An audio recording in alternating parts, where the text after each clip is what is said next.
What's up all you cool cats and shop rats? Welcome back to Rule Hard Garage. Today we're going to talk about the basics of shooting skate clips. How to get the best skate clips, frames per second, shutter speed, ISOs, but we're going to keep it super simple. But first, if you came to this channel and you subscribed to this channel because of motorcycle stuff and you're wondering where the hell has the motorcycle stuff gone, don't worry, it's coming. We're still going to do motorcycle stuff. This channel for me is more of a way for me to create, a way for me to express myself. Skateboarding is something that I'm passionate about. Motorcycles are something that I'm passionate about. I like to keep things interesting and have fun. I switched jobs recently and it's super hot outside, and my job is to keep people cool. I fix air conditioners. With the heat and everything, it's been crazy. I've not had time to be in the shop working and building bikes and stuff. It's a lot easier for me to make skate videos. If you're not into seeing skateboards and motorcycles, well, then just watch the motorcycle videos. Speaking of building things, I did just build a skate rail. Kind of was tossing things around in my head. I was getting way too over the top with it. My ideas tend to explode and get way too complicated. So one day I just came out here and cut some wood up and threw it together.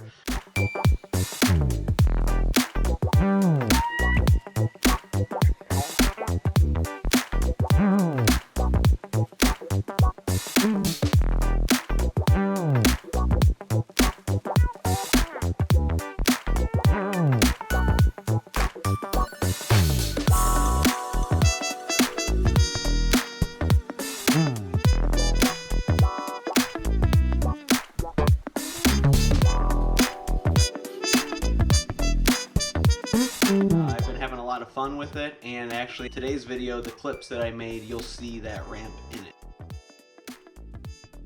Like I said, today we are talking the basics of shooting skate clips, the basics of shooting skate videos, how to get the best footage.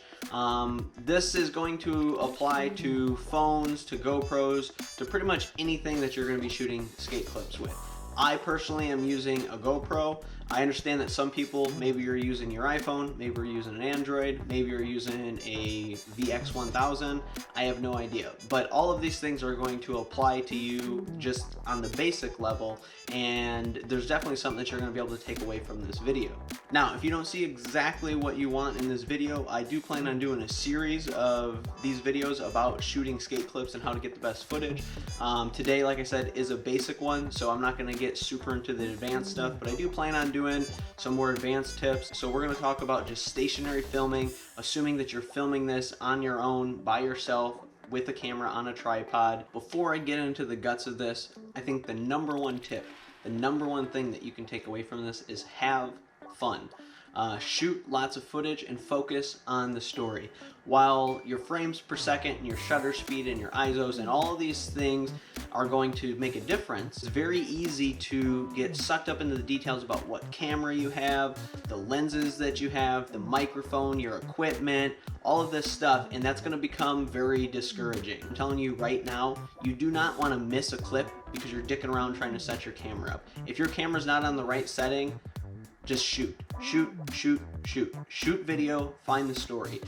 Something that resonates with me, that really clicked with me and changed my perspective on shooting video, is to just find stories every single day. It doesn't matter what you're doing out with your friends. If you're out skating with your friends, try to capture the story of what's going on. And if you can blend that story in with your skate clips, you're going to convey the emotion of the day. People are going to be a lot more drawn to your videos. People want to see tricks, but the reality is as humans, we love stories. Even if it's very small and insignificant, your video is going to be much more appealing to everybody, and that has nothing to do with the frames per second, your ISOs, or how good the footage looks. The story is the core. It is the most important thing. So don't get caught with your pants down dicking around with your camera. Maybe you don't have a GoPro, maybe you don't have a DSLR.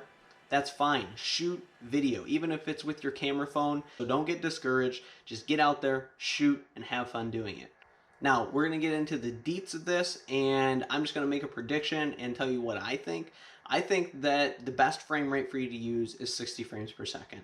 I think that if you always have your camera on 60 frames per second for everything, shooting the skate clips, shooting the people, shooting everything at 60 frames per second, I think is going to be the easiest, simplest way to do it. You can slow it down if you want to get a skate clip in slow motion. You can shoot people and it's not such a high frame rate that it looks weird, and 99% of the time shooting skate videos, I'm at 60 frames per second. What I'm gonna do to kind of see what looks best and to show you the differences in all these things, I actually shot several different clips of me doing a board slide. I did 30 frames per second, I did 60 frames per second, I did 120, and I did 240. I'm just going to show you those so you can see the difference of how these images actually look. And I'm going to actually pull a still out so you can see what happens when you pull a still out of each one of these different videos. This first video that I'm showing you right here, this is 30 frames per second. I've got my shutter speed locked at 60, 1/60th. So as you can see here, it looks good, but if I slow it down, if you look here, it doesn't look nearly as good. Now, this is how all slow motion looked when I was young. Like I said, there wasn't a lot of high frame rate cameras, especially if you were young. There's no way you're gonna afford a high frame rate camera. So this is what slow motion looked like even in old skate videos. This is the 60 frames per second that I was talking about. This is what I shoot most everything at. So here it is at regular speed, 60 frames per second. Looks good, right? Slow it down, 50%. All right, looks good. That's nice and smooth. And keep in mind here, I also have my shutter speed locked in at 120. Now we're gonna take that up a notch, and I'm gonna shoot at 120 frames per second. As you can see, it does look a little bit different. It looks a little bit jittery because it is 120 frames per second. When you play it at regular speed, it's got a weird look to it. Now I'm going to slow it down here.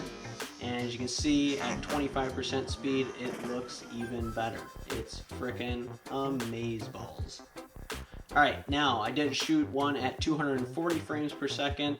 As you can see, at 240 frames per second, slowing it down to 12.5%, it is just smooth as butter, looks cool as hell, but when you play it at regular speed, it just doesn't look very good. That's way too high of a frame rate. I even think 120 frames per second is too high of a frame rate. So let's go back, look at the 60 frames per second again at regular speed and in slow motion.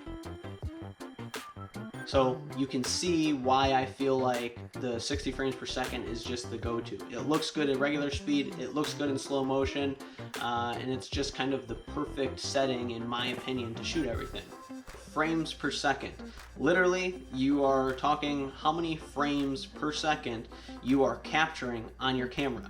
Now know that pretty much everything that you're watching nowadays on the internet, you're viewing it at 30 frames per second. If you're viewing it at 30 frames per second and you're shooting it at 30 frames per second, if you slow it down at all, it's not gonna look smooth, it's not gonna look good. You can go to 60 frames per second, slow it down 50%, and have 50% speed and have it look perfectly smooth.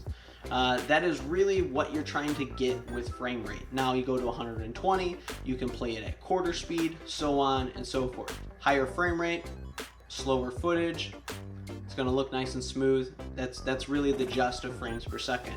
Now, shutter speed. Shutter speed is something that goes hand in hand with your frames per second. If you can lock your shutter speed in, you always want to double your shutter speed to what your frame rate is. So if I'm shooting at 60 frames per second, my shutter speed is always double that at 120. So like if you had a 60 frames per second and you had your shutter speed at 60, your footage is gonna look very blurry and you're gonna get a lot of motion blur, and it doesn't look good, especially when you're shooting action shots on skateboards. Also, if you go the other direction and you raise your shutter speed even higher, the footage is gonna get a very jittery type of look, and it just looks too real, and it's not appealing to people. So you don't want to do that either. So if you can lock your shutter, lock it at double what your frame rate is. If you can't, then don't worry about it. It's not that important. ISOs is really just a way of saying a digitally brightened image. At nighttime, sometimes you might realize if you're shooting a video on your phone, it looks really grainy. The reason for that is because your phone is jacking your ISOs up super, super high, and the high ISOs are causing a grainy type of image. It's brighter, but it also loses the detail and loses the crispness. Now some phones, some cameras, you are going to be able to lock your ISOs in or cap your ISOs. Again, if you don't have that availability to lock your ISOs in, then don't worry about it. All right, now the last thing I'm just going to throw in here, if you are editing on a computer, you can do speed ramping and you can adjust in post and you can do all that stuff. If you're not editing on a computer, don't worry about it. You can edit things on a phone just as well. A lot of people use iMovie. I've never used iMovie. I use the GoPro Quick Editor. I guess it's not called the Quick Editor anymore. It's just the GoPro Editor. I use the GoPro Editor for everything that I shoot. That's on my phone. That's on my GoPro. That's everything. So clips that you see on my Instagram, which if you don't follow me on Instagram, go check me out at rule_hard. Everything that you see on there for the most part is being shot and edited right from the GoPro to my phone, and clips are being taken from my phone and all edited in the GoPro editor. Things that you're seeing on YouTube, I am putting in the computer. I'm adjusting those in post because I'm a little bit more worried about them looking better. But if you don't have access to a computer, an editing computer, or software like that, don't worry about it. I am going to get more in detail about editing things from your phone and editing things on the computer in future videos, but as far as today goes, I think I did a pretty good job at covering everything. If I missed something or you have questions, post those down below in the comments. I do thank you guys for watching these videos. I really, really appreciate it. If you're into these skate videos, smash the like button down below. Let me know how much you love these videos. Please do not forget to subscribe and smash the bell so that you get all the notifications. But until next time, peace!